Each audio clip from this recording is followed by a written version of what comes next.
Hi friends, അസ്സലാമു അലൈക്കും. Welcome back to our channel. അപ്പോൾ ഞാനിത് ഏകദേശം വൈകുന്നേരം ഒരു 4 മണി ആയപ്പോഴേക്ക് അടുക്കളയിലേക്ക് വന്നിട്ടുണ്ട്. ഇന്ന് ഞാൻ ഉണ്ടാക്കുന്നത് പത്തിരി അല്ല കേട്ടോ, അതുകൊണ്ട് തന്നെ കുറച്ച് വൈകിട്ടാണ് അടുക്കളയിൽ കയറിയത്. പത്തിരി ആകുമ്പോൾ ഏകദേശം ഒരു 2:30-3 മണി ആകുമ്പോഴേക്ക് അടുക്കളയിലേക്ക് വരിക. ഇന്ന് ഞാൻ ഉണ്ടാക്കുന്നത് ഫ്രൈഡ് റൈസും അതുപോലെ തന്നെ ചില്ലി ചിക്കനുമാണ് ഉണ്ടാക്കുന്നത്. അപ്പോൾ കുറച്ച് വൈകിട്ട് അസ്ർ നിസ്കാരമൊക്കെ കഴിഞ്ഞതിൻ്റെ ശേഷമാണ് അടുക്കളയിലേക്ക് വരുന്നത്. ഞാനിത് ആദ്യം അരി വേവിക്കാനായിട്ട് വെള്ളം വെച്ചിട്ടുണ്ട്. അപ്പോൾ വെള്ളം നന്നായി തിളച്ച് വന്നപ്പോൾ അതിലേക്ക് ആവശ്യത്തിന് ഉപ്പും അതുപോലെ തന്നെ ഒരു 2 ടേബിൾ സ്പൂൺ സൺഫ്ലവർ ഓയിലും കൂടെ ഒഴിച്ചു കൊടുക്കുന്നുണ്ട്. ഇനി അതൊന്ന് നന്നായി ഇളക്കിയതിന് ശേഷം ഇത് നേരത്തെ കഴുകി വൃത്തിയാക്കിയിട്ട് കുതിരാനായിട്ട് വെച്ചിട്ടുണ്ടായിരുന്ന അരിയായിരുന്നു. ഞാൻ ബസ്മതി റൈസ് വൈറ്റാണ് എടുത്തിട്ടുള്ളത്. ഏകദേശം 3/4 കിലോ എടുത്തിട്ടുണ്ട്. അപ്പോൾ ഇനി അതൊന്ന് ഇതിലേക്ക് ഇട്ട് കൊടുക്കാം. ഞാനൊരു 20 മിനിറ്റ് കുതിരാനായിട്ട് വെച്ചിട്ടുണ്ടായിരുന്നു. പിന്നെ അതുപോലെ തന്നെ ഇന്ന് 3/4 കിലോ മതിട്ടോ, കാരണം ഇന്ന് ഹനീഫ്ക്കൊന്നും നോമ്പുറക്കാനില്ല. ഹനീഫ്ക്ക് നോമ്പുറക്കാൻ പോവാണ്ട്. അപ്പോൾ അതുകൊണ്ട് തന്നെയാണ് ഇന്ന് പത്തിരി ഒഴിവാക്കിയതും. ഹനീഫ്ക്ക് ഇങ്ങനെ റൈസ് ഐറ്റംസ് ഒന്നും നോമ്പ് തുറക്കുമ്പോൾ ഇഷ്ടമല്ല. അപ്പോൾ ഇന്ന് ഹനീഫ്ക്ക് നോമ്പുറക്കാൻ പോകാണ്ടെന്ന് പറഞ്ഞപ്പോൾ വിചാരിച്ചു റൈസ് ഉണ്ടാക്കാമെന്ന്. അങ്ങനെയാണ് ഫ്രൈഡ് റൈസും ചില്ലി ചിക്കനും ഉണ്ടാക്കുന്നത്. അപ്പോൾ നമ്മുടെ റൈസ് അവിടെ വേവുന്നുണ്ട്. ആ സമയത്ത് ഞാൻ ചിക്കനിൽ കുറച്ച് മസാല പുരട്ടി വെക്കുന്നുണ്ട്. ഈ ചിക്കനിൽ ഒരുപാട് മസാല ഒന്നും ഇടുന്നില്ല കേട്ടോ. ആവശ്യത്തിന് ഉപ്പിടുന്നുണ്ട്. അതുപോലെ തന്നെ ഏകദേശം ഒരു 2.5 ടേബിൾ സ്പൂൺ കാശ്മീരി മുളക് പൊടിയാണ് ഞാൻ ഇട്ട് കൊടുക്കുന്നത്. ഞാനിതാ നോമ്പിൻ്റെ ഫസ്റ്റിൽ ഈ ടിന്നിൽ മുളക് എടുത്ത് വെച്ചായിരുന്നേ, മുളക് പൊടി. അപ്പോൾ അത് തീർന്നു കേട്ടോ, നമുക്ക് ഇത്രയും ദിവസം ഉണ്ടായിരുന്നു. ഞാൻ അതുപോലെ തന്നെ ഒരു 1/4 ടീസ്പൂൺ മഞ്ഞൾപ്പൊടിയും കൂടി ഇട്ട് കൊടുത്തിട്ട് നന്നായിട്ടൊന്ന് കുഴച്ചെടുക്കുക. ഇത്രയും മസാലപ്പൊടികൾ മതി കേട്ടോ ഇതിലേക്ക്. ആ സമയത്ത് ഞാൻ ഇടയ്ക്കിടയ്ക്ക് റൈസ് ഇളക്കി കൊടുക്കുന്നുണ്ടായിരുന്നു. അതുപോലെ തന്നെ വേവ് നോക്കുന്നുണ്ടായിരുന്നേ. ഒരുപാട് അങ്ങോട്ട് വെന്ത് കുഴഞ്ഞു പോകരുത്, കാരണം നമുക്ക് മസാലയിലിട്ടൊന്ന് മിക്സ് ആക്കാനും കൂടെ ഉള്ളതാണ്. അപ്പോൾ ഒരു 3/4 വേവായാൽ മതി. അപ്പോഴേക്ക് ഇതാ ഏകദേശം റൈസ് വെന്തിട്ടുണ്ട്. ഇനി നമുക്കൊന്ന് വെള്ളം വാർത്തെടുക്കണം. അപ്പോൾ ഞാൻ വെള്ളം വാർത്തെടുക്കാനായിട്ട് എടുത്തിട്ടുണ്ട്. ഈ സമയം ഞാൻ ഇതിലേക്ക് കുറച്ച് പച്ചവെള്ളം കൂടെ ഒഴിച്ച് കൊടുക്കുന്നുണ്ട് കേട്ടോ. അങ്ങനെ ചെയ്യുമ്പോൾ നമ്മുടെ ചോറ് ഇങ്ങനെ വേറിട്ട് നിൽക്കുവേ. അങ്ങനെ ഇതാ ഞാൻ വെള്ളം വാർത്ത് വെച്ചിട്ടുണ്ട്. ഇനി നമുക്ക് നേരത്തെ ചിക്കൻ മസാല പുരട്ടുന്ന സമയത്തായിരുന്നു നമ്മുടെ റൈസ് വെന്തിട്ടുണ്ടായിരുന്നത്. അപ്പോൾ ഞാനവിടെ വെച്ചിട്ട് പോയതായിരുന്നേ. ഒരു ടീസ്പൂൺ മൈദപ്പൊടിയും കൂടി ഇട്ട് കൊടുത്തിട്ട് വീണ്ടും നന്നായിട്ടൊന്ന് കുഴച്ചെടുക്കുക. ഇനി ഇത് ഒരു അരമണിക്കൂർ റെസ്റ്റ് ചെയ്യാനായിട്ട് മാറ്റി വയ്ക്കണേ. ആ സമയം നമുക്ക് ഫ്രൈഡ് റൈസ് ഒന്ന് റെഡിയാക്കിയെടുക്കാം. നമ്മുടെ റൈസ് ഇവിടെ ഞാൻ വെള്ളം വാർത്ത് വെച്ചിട്ടുണ്ട്. ഇനി ഞാനിത് ഇതുപോലെ ഒരു ബിരിയാണി പോട്ട് എടുത്തിട്ടുണ്ട്. അതിലേക്ക് ഓയിൽ ഒഴിച്ച് കൊടുക്കുന്നുണ്ട്. ഏകദേശം ഒരു 3-4 ടേബിൾ സ്പൂൺ ഓയിലും 1 ടേബിൾ സ്പൂൺ നെയ്യുമാണ് ഇട്ട് കൊടുക്കുന്നത് കേട്ടോ. ഇനി അതൊന്ന് ചൂടായി വരുമ്പോൾ അതിലേക്ക് ഞാൻ ചെറിയതായിട്ട് അരിഞ്ഞ വെളുത്തുള്ളിയാണ് ഇട്ട് കൊടുക്കുന്നത്. ഒരു 4-5 അല്ലി വെളുത്തുള്ളി മതിയാവും. ഞാൻ ഏകദേശം ഒരു 3/4 കിലോ റൈസിലേക്കുള്ളതാണ് കേട്ടോ അളവ് പറയുന്നത്. അങ്ങനെ വെളുത്തുള്ളി ഇട്ടതിന് ശേഷം അത് നന്നായി ഒന്ന് മിക്സാക്കി എടുക്കുക. അത് ചെറുതായിട്ട് നിറം മാറി വരുമ്പോൾ അതിലേക്ക് ഒരു വലിയ സവാള ചെറുതായിട്ട് കൊത്തി അരിഞ്ഞത് ഇട്ട് കൊടുക്കുക. ഇനി അത് വീണ്ടും ഒന്ന് വഴറ്റി കൊടുക്കണം കേട്ടോ. സവാള ഒരുപാട് സമയത്തിട്ട് വഴറ്റണ്ട കേട്ടോ, ജസ്റ്റ് ഒന്ന് സോഫ്റ്റായി കിട്ടിയാൽ മതി. അതിന് ശേഷം ചെറുതാക്കി മുറിച്ചെടുത്ത ചിക്കൻ്റെ പീസ് ഇതിലേക്ക് ഇട്ട് കൊടുക്കുന്നുണ്ട്. ചിക്കൻ ഏകദേശം ഒരു 200 ഗ്രാമൊക്കെ ഉണ്ടാവുള്ളൂ കേട്ടോ, എല്ലില്ലാത്ത ചിക്കനാണ്. ഇനി അതിന് കുറച്ച് ഉപ്പും കൂടെ ഇട്ട് കൊടുത്തിട്ട് ഒന്ന് മിക്സാക്കി എടുക്കുക. ഇതാ ചിക്കൻ ജസ്റ്റ് ഒന്ന് വെന്ത് കിട്ടണം. പെട്ടെന്ന് തന്നെ വെന്ത് കിട്ടുമല്ലോ, കാരണം എല്ലില്ലാത്ത പീസാണ്, അതുപോലെ തന്നെ ചെറുതാക്കി മുറിച്ചെടുത്തതല്ലേ. ഇതാ അതിന് ശേഷം ഞാൻ ഇതിലേക്ക് ക്യാരറ്റ് ഇട്ട് കൊടുക്കുന്നുണ്ട്. ഞാൻ ഏകദേശം 2 ക്യാരറ്റ് ചെറുതാക്കി കട്ട് ചെയ്തായിരുന്നേ. അതൊക്കെ നിങ്ങളുടെ ഇഷ്ടം കേട്ടോ. അതിലേക്ക് ക്യാരറ്റ് ക്യാപ്സിക്കൊക്കെ എടുക്കുന്നത് എത്ര അളവ് എന്നില്ല, അതുപോലെ തന്നെ എത്ര വലിപ്പമുള്ള പീസാന്നുള്ളതൊക്കെ ഞാൻ ഏകദേശം മക്കളൊക്കെ ചെറുതാക്കി കട്ട് ചെയ്താലേ കഴിക്കുള്ളൂ, അതുകൊണ്ടാണ് ഇങ്ങനെ കട്ട് ചെയ്യണത്. അങ്ങനെ ക്യാരറ്റ് ഇതിലേക്ക് ഇട്ട് കൊടുത്തതിന് ശേഷം ഞാൻ ഇതിലേക്ക് മാഗി ക്യൂബ് ഇട്ട് കൊടുക്കുന്നുണ്ട്. ഇനി അത് നന്നായി ഒന്ന് മിക്സാക്കി എടുക്കുക. മാഗി ക്യൂബ് ഇട്ടൊന്ന് മിക്സാക്കിയതിന് ശേഷം 1 ടീസ്പൂൺ കുരുമുളക് പൊടിയും കൂടെ ഇട്ട് കൊടുത്തിട്ട് വീണ്ടും നന്നായി ഒന്ന് മിക്സാക്കി എടുക്കുക. അതിന് ശേഷം ഒരു ക്യാപ്സിക്കത്തിൻ്റെ പകുതിയാണ് ഞാൻ ഇട്ട് കൊടുക്കുന്നത്. ഇനി ഒരുപാട് സമയം ഇളക്കണ്ട, കാരണം വെജിറ്റബിളൊന്നും ഒരുപാട് വെന്തുടയണ്ട കേട്ടോ. അതിന് ശേഷം ഞാൻ ഇതിലേക്ക് സോസുകളാണ് ഒഴിച്ച് കൊടുക്കുന്നത്. ഞാൻ 1 ടീസ്പൂൺ സോയാ സോസും 1 ടീസ്പൂൺ റെഡ് ചില്ലി സോസും കൂടെയാണ് ഒഴിച്ച് കൊടുക്കുന്നത്. അപ്പോൾ നിങ്ങളുടെ കയ്യിൽ ചില്ലി സോസ് ഇല്ലെങ്കിൽ ടൊമാറ്റോ സോസ് ഒഴിച്ച് കൊടുത്താലും മതിയേ. അതിനുശേഷം വീണ്ടും നന്നായി ഒന്ന് മിക്സാക്കി എടുക്കുക. ഇനി നമുക്കിതാ നേരത്തെ വേവിച്ച് വെച്ച റൈസ് ഇതിലേക്കൊന്ന് ഇട്ട് കൊടുക്കണേ. റൈസ് ഇട്ടതിന് ശേഷം ഇനി ഒരുപാട് ഇളക്കരുത്, സാവധാനത ഇതുപോലെ ഒന്ന് ചെയ്തെടുത്താൽ മതിയേ. നമ്മളല്ലാതെ കുത്തിയിട്ട് ഇളക്കുമ്പോൾ റൈസ് പൊട്ടിപ്പോവും. അപ്പോൾ സാവധാനം മിക്സാക്കി എടുക്കുക. ഞാൻ ആദ്യം ഇതുപോലെ ഒന്ന് മിക്സാക്കി എടുക്കുന്നുണ്ട്. അതിന് ശേഷം ഒരു ചട്ടകം വെച്ചിട്ട് തന്നെ നന്നായിട്ടൊന്ന് മിക്സാക്കി എടുക്കുക കേട്ടോ. ഈ മസാല റൈസിൻ്റെ എല്ലാ ഭാഗത്തും നന്നായിട്ട് ആവണം. അതുകൊണ്ട് തന്നെ കുറച്ചും കൂടെ വലിയൊരു പാത്രം എടുക്കാവും നന്നാവുകയെന്ന് പിന്നെ എനിക്ക് തോന്നി കേട്ടോ, കാരണം നമുക്ക് മിക്സാക്കാൻ കുറച്ചൊരു പ്രയാസം ഉണ്ടായിരുന്നു. പക്ഷേ ഞാൻ സാവധാനം എല്ലാം മിക്സാക്കി എടുത്തു. പിന്നെ അതുപോലെ തന്നെ ഞാൻ ഈ സമയം ഇതിന് മുമ്പായിട്ട് ഒരു 3 മുട്ട ഒന്ന് ചിക്കി എടുത്തിട്ടുണ്ടായിരുന്നു. കുരുമുളക് പൊടിയും ഉപ്പും മാത്രം ഇട്ടിട്ട്. ഇനിയിപ്പോൾ ഞാൻ കേട്ടോ റൈസ് നന്നായി ഒന്ന് മിക്സാക്കി എടുത്തിട്ടുണ്ട്. അതിനുശേഷം നമ്മൾ നേരത്തെ റെഡിയാക്കി വെച്ച മുട്ടയും കൂടെ ഇതിലേക്ക് ഇട്ട് കൊടുക്കാം. മുട്ട ഇട്ട് കൊടുത്തതിന് ശേഷം പിന്നെ ജസ്റ്റ് ഒന്ന് ഇളക്കി കൊടുത്തിട്ട് ഞാൻ ഇതേപോലെ ഒന്ന് അടച്ചു വെക്കുന്നുണ്ട്. ഇനി തീ നന്നായിട്ട് കുറച്ച് വെച്ചിട്ട് വേണം ഇതൊന്ന് ആവി കയറ്റിയെടുക്കാൻ വേണ്ടിയിട്ട്. അപ്പോൾ ഞാനത് ചെറിയ അടുപ്പിലേക്ക് മാറ്റി കൊടുത്തിട്ടുണ്ട്. ഇനി ഞാൻ ചിക്കൻ ഫ്രൈ ചെയ്യാനായിട്ട് ഇട്ടിട്ടുണ്ടായിരുന്നു കേട്ടോ. അത് വലിയ അടുപ്പിലേക്ക് മാറ്റി കൊടുത്തു. ചില്ലി ചിക്കന് വേണ്ടിയിട്ടുള്ള ചിക്കനാണ്.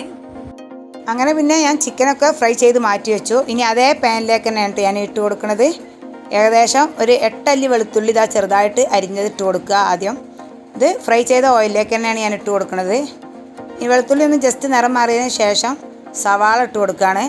സവാള ഞാൻ ക്യൂബായിട്ടായിട്ട് അരിഞ്ഞിട്ടുണ്ടായിരുന്നത്. സവാളയും അതുപോലെ തന്നെ ക്യാപ്സിക്കൊക്കെ അങ്ങനെ ക്യൂബായിട്ടാണ് അരിഞ്ഞിട്ടുണ്ടായിരുന്നത്. ഇനി സവാള ചെറുതായിട്ടൊന്ന് സോഫ്റ്റ് ആയതിന് ശേഷം അതിലേക്ക് ക്യാപ്സിക്കും കൂടെ ഇട്ട് കൊടുത്തിട്ട് കുറച്ചൊന്ന് വഴറ്റി കൊടുക്കുന്നുണ്ട്. ഒരുപാട് സമയത്തിട്ട് വഴറ്റണ്ട കേട്ടോ, കാരണം ഇതിൻ്റെ ഒരു ചെറുതായിട്ടൊരു കടി കിട്ടണം. അപ്പോൾ അതുപോലെ ജസ്റ്റ് ഒന്ന് വഴറ്റി കൊടുത്താൽ മതി. ആ സമയം ഞാൻ ഇതിലേക്ക് കുറച്ച് ഉപ്പിട്ട് കൊടുക്കുന്നുണ്ട്. ഉപ്പിടുമ്പോൾ ശ്രദ്ധിക്കുക, കാരണം ചിക്കന് മസാല പുരട്ടിയപ്പോഴും അതുപോലെ തന്നെ ഇനി സോസ് വയ്ക്കുമ്പോൾ അതിലൊക്കെ ഉപ്പുണ്ടാവും. അപ്പോൾ അതുകൊണ്ട് തന്നെ ഈ മസാലയിലേക്ക് ആവശ്യമായിട്ടുള്ള കുറച്ച് ഉപ്പിട്ടാൽ മതി. ഇനി അതൊന്ന് വഴറ്റിയതിന് ശേഷം ഞാൻ അതിലേക്ക് സോസുകളൊക്കെ ഒന്ന് ഒഴിച്ച് കൊടുക്കുന്നുണ്ട്. ഏകദേശം 1 ടീസ്പൂൺ സോയാ സോസും 1 ടീസ്പൂൺ ചില്ലി സോസും 1.5 ടീസ്പൂൺ ടൊമാറ്റോ സോസും കൂടെ ഒഴിച്ച് കൊടുത്തിട്ട് വീണ്ടും നന്നായിട്ടൊന്ന് മിക്സാക്കി എടുക്കുക. പിന്നെ ഞാൻ വളരെ കുറച്ച് ഗ്രീൻ ചില്ലി സോസും കൂടെ ഒഴിച്ച് കൊടുത്തിട്ടുണ്ടായിരുന്നേ. അത് നിങ്ങളുടെ കയ്യിലുണ്ടെങ്കിൽ ഒഴിച്ച് കൊടുത്താൽ മതി, നിർബന്ധമില്ല. അതിന് ശേഷം അതിലേക്ക് 1/2 ടീസ്പൂൺ കുരുമുളക് പൊടിയും കൂടെ ഇട്ട് കൊടുത്തിട്ട് വീണ്ടും നന്നായി ഒന്ന് മിക്സാക്കി എടുക്കുക. ഇനി സോസ് ഒന്ന് ജസ്റ്റ് ഒന്ന് വെന്ത് കിട്ടണം, ഒരുപാട് സമയം വേണ്ട. സോസ് ഒന്ന് ചെറുതായിട്ടൊന്ന് വഴറ്റിയതിന് ശേഷം ഞാൻ ഇതിലേക്ക് 1.5 ടീസ്പൂൺ കാശ്മീരി മുളക് പൊടിയാണ് ഇട്ട് കൊടുക്കുന്നത്. ഇത് കാശ്മീരി മുളക് പൊടി തന്നെ ഇട്ട് കൊടുക്കുക, അപ്പോഴേ നല്ലൊരു നിറം ഉണ്ടാവുള്ളൂ, പിന്നെ എരിവുണ്ടാവില്ല. ഇനി മുളക് പൊടി ഇട്ട് അതിൻ്റെ പച്ചമണം ഒന്ന് മാറിയതിന് ശേഷം ഞാൻ നേരത്തെ ഫ്രൈ ചെയ്ത് മാറ്റി വെച്ച ചിക്കൻ്റെ പീസ് അതിലേക്ക് ഇട്ട് കൊടുക്കുന്നുണ്ട്. ഇനി നന്നായിട്ടൊന്ന് മിക്സാക്കി എടുക്കുക. ഈ മസാലയൊക്കെ ഈ ചിക്കനിൽ നന്നായിട്ടൊന്ന് പിടിക്കണം. അതുകൊണ്ട് സാധാരണ നന്നായിട്ടൊന്ന് മിക്സാക്കി എടുക്കുക കേട്ടോ. ഈ സമയം തീ നന്നായി കുറച്ച് വെച്ചിട്ട് വേണേൽ ചെയ്തെടുക്കാൻ വേണ്ടിയിട്ട്. അപ്പോൾ നന്നായി മിക്സാക്കി എടുത്തിട്ടുണ്ട്. ഇനി ഒരു 5 മിനിറ്റ് ഇതുപോലെ ഒന്ന് അടച്ചു വെക്കുന്നുണ്ട്. തീ നന്നായിട്ട് കുറച്ച് വെച്ചിട്ട് വേണേൽ ചെയ്തെടുക്കാൻ, അല്ലെങ്കിൽ അടിയിൽ പിടിക്കും. അതുപോലെ തന്നെ ഇങ്ങനെ ചെയ്യുമ്പോഴേ നല്ല ഡ്രൈ ആയി കിട്ടുള്ളൂ കേട്ടോ, കാരണം ഇത് ഡ്രൈ ചില്ലി ചിക്കൻ ആയതുകൊണ്ട് തന്നെ. അങ്ങനെ ഒരു 5 മിനിറ്റ് തീ നന്നായി കുറച്ച് വെച്ചിട്ട് ഒന്ന് ചെയ്തെടുക്കുക. ഇപ്പോൾ ഞാൻ കണ്ടോ, അതിന് ശേഷം ഒന്നും കൂടെ ഒന്ന് തുറന്ന് നോക്കിയിട്ട് ഒന്ന് മിക്സാക്കി എടുക്കുന്നുണ്ട്. ഇപ്പോൾ ഇത് നല്ല ഡ്രൈ ആയിട്ടുണ്ട് കേട്ടോ. ഇനി നമുക്ക് ഫ്ലെയിം ഒന്ന് ഓഫ് ചെയ്യാം. കണ്ടോ, നല്ല കറക്റ്റായിട്ട് കിട്ടിയിട്ടുണ്ട്. നല്ല ടേസ്റ്റ് ഉണ്ടായിരുന്നു കേട്ടോ കഴിക്കാൻ വേണ്ടിയിട്ട്. ഫ്രൈഡ് റൈസിലേക്ക് നല്ലൊരു കോമ്പിനേഷനാണ്. കണ്ടോ, അങ്ങനെ ഞാൻ ഫ്ലെയിമൊക്കെ ഓഫ് ചെയ്തു. അങ്ങനെ പിന്നെ നമ്മുടെ റൈസും അതുപോലെ തന്നെ ചില്ലി ചിക്കനൊക്കെ റെഡിയാക്കി മാറ്റി വെച്ചു. ഇനി ഒരു സ്നാക്ക് ഉണ്ടാക്കുകയാണ്. അതിനായിട്ട് ആദ്യം ഞാൻ ചിക്കൻ വേവിച്ച് വെച്ചതുണ്ടായിരുന്നു, അപ്പോൾ അതൊന്ന് പിച്ചിട്ടിട്ട് ഉണ്ട്. പിന്നെ അതുപോലെ തന്നെ അത് ബട്ടറിലേക്കാണ് കേട്ടോ ഞാൻ ഇട്ട് കൊടുത്തത്. വേവിച്ച് വെച്ച ചിക്കന് ബട്ടറൊന്ന് മെൽറ്റായി വരുമ്പോൾ അതിലേക്ക് ഇട്ട് കൊടുക്കുക. അതിലേക്ക് ഒരു സവാള, അതുപോലെ തന്നെ ഒരു തക്കാളി, അതും കൂടെ ഇട്ടിട്ടൊന്ന് വഴറ്റി കൊടുക്കുക. അതിനുശേഷം ഇനി ഇതിലേക്ക് മസാലപ്പൊടികൾ ചേർത്ത് കൊടുക്കുക. 1 ടീസ്പൂൺ മുളക് പൊടി, 1/2 ടീസ്പൂൺ കുരുമുളക് പൊടി, 1/2 ടീസ്പൂൺ വലിയ ജീരകത്തിൻ്റെ പൊടി കേട്ടോ, ഇത്രയാണ് ഇട്ട് കൊടുക്കുന്നത്.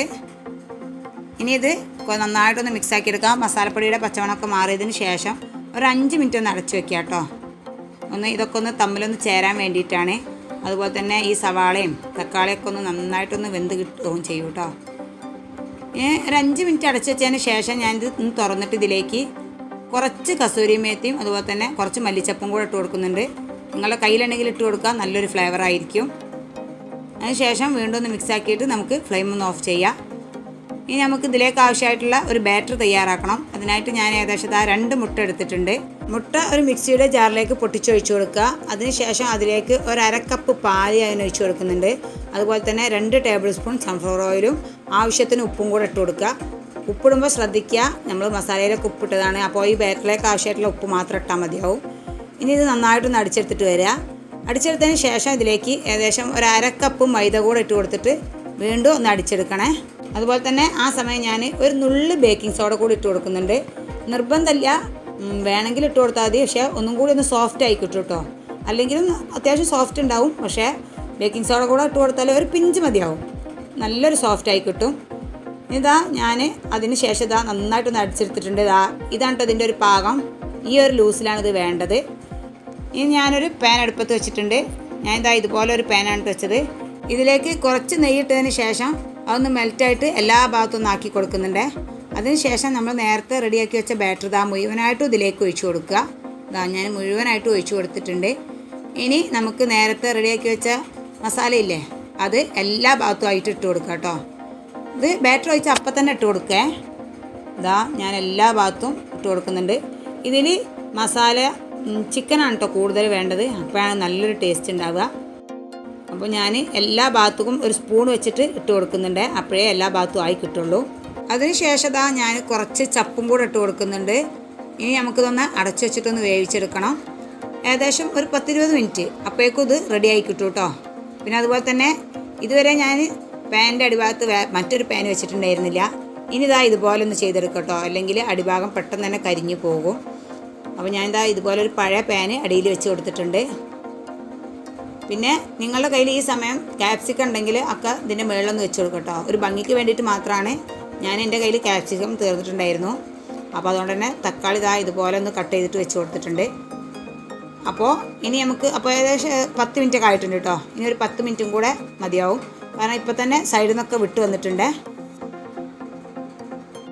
ഇപ്പോൾ ഏകദേശം ഒരു 20 മിനിറ്റ് ആയപ്പോഴേക്ക് നല്ല റെഡി ആയിട്ടുണ്ടായിരുന്നു കേട്ടോ.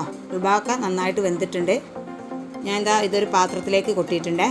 കണ്ടോ, നല്ല പെർഫെക്റ്റ് ആയിട്ട് കിട്ടിയിട്ടുണ്ട്. കറക്റ്റ് ഒരു 20 മിനിറ്റ് കേട്ടോ, അത്രയും മതിയാവും. നല്ല സോഫ്റ്റായിട്ട് കിട്ടിയിട്ടുണ്ടായിരുന്നു. അതുപോലെ തന്നെ കഴിക്കാൻ നല്ല ടേസ്റ്റും ഉണ്ട് കേട്ടോ. അപ്പോൾ നമ്മുടെ ഫുഡ് ഐറ്റംസൊക്കെ ഇവിടെ റെഡി ആയിട്ടുണ്ട്. ഏകദേശം ബാങ്ക് കൊടുക്കാനും സമയമായിട്ടുണ്ട്. അപ്പോൾ ഒക്കെ ടേബിളിൽ കൊണ്ടുവന്ന് വെച്ചിട്ടുണ്ട്. നമ്മുടെ ചില്ലി ചിക്കൻ, ഫ്രൈഡ് റൈസ് എല്ലാം മക്കൾ ടേബിളിൽ കൊണ്ടുവന്ന് വെച്ചിട്ടുണ്ട്. ബാങ്ക് കൊടുത്തിട്ടില്ല കേട്ടോ, ഏകദേശം ഒരു 5 മിനിറ്റും കൂടെ ഉണ്ട്. അപ്പോഴേക്ക് അച്ഛനൊക്കെ ഒന്ന് മുറിച്ച് കൊടുത്തായിരുന്നു. അപ്പോൾ അവൾ കഴിച്ചിട്ട് നല്ല ടേസ്റ്റ് ഉണ്ട്, പക്ഷേ കുറച്ച് എരിവുണ്ട് അവൾക്ക് എന്ന് പറയുമായിരുന്നു. തീരെ എരിവ് പറ്റൂല കേട്ടോ, അച്ഛനും ഷിനുവിനൊന്നും തീരെ എരിവ് പറ്റൂല. അപ്പോൾ കുറച്ചൊരു എരിവുണ്ട് മസാലയ്ക്ക് എന്ന് പറഞ്ഞിട്ട് അവളിങ്ങനെ പറയുമായിരുന്നു. പക്ഷേ നല്ല ടേസ്റ്റ് ഉണ്ട് കഴിക്കാൻ വേണ്ടിയിട്ട് കേട്ടോ. അതേപോലെ തന്നെ ഷിനു ഒന്നും നോമ്പെടുത്തിട്ടുണ്ടായിരുന്നില്ല. അപ്പോൾ അവർ ജ്യൂസും സ്നാക്കൊക്കെ കഴിച്ചുകൊണ്ടിരിക്കുന്നുണ്ടായിരുന്നു. പിന്നെ അതേപോലെ തന്നെ ഇത് താത്തൻ്റെ മോനാണ്. അവൻ അച്ഛൻ്റെ കൂടെയും ഷിനുവിൻ്റെ കൂടെ ഒക്കെ കളിക്കാൻ വേണ്ടിയിട്ട് ഇങ്ങോട്ട് വരുന്നതാണ്. തൊട്ടടുത്ത് തന്നെയാണ് താത്തൻ്റെ വീട്. ഞാൻ അങ്ങനെ പിന്നെ ബാങ്കൊക്കെ കൊടുത്തു, ഞങ്ങൾ നോമ്പൊക്കെ തുറന്നു. പിന്നെ ഇന്നിപ്പോൾ ഹനീഫ്ക്ക് നോമ്പ് തുറക്കാനില്ല, ഞങ്ങൾ മാത്രമേ ഉണ്ടായിരുന്നുള്ളൂ. അപ്പോൾ ഇത്രയൊക്കെ വീഡിയോ എടുത്തിട്ടുള്ളൂ. എൻ്റെ ഈ വീഡിയോ നിങ്ങൾക്ക് ഇഷ്ടമായെങ്കിൽ ലൈക്ക് ചെയ്യുക, ഷെയർ ചെയ്യുക, സബ്സ്ക്രൈബ് ചെയ്യുക, തൊട്ടടുത്തുള്ള ബെല്ലൈക്കൺ പ്രസ് ചെയ്യുക. ഇൻഷാ അല്ലാഹ് പുതിയൊരു വീഡിയോ ആയിട്ട് കാണാം.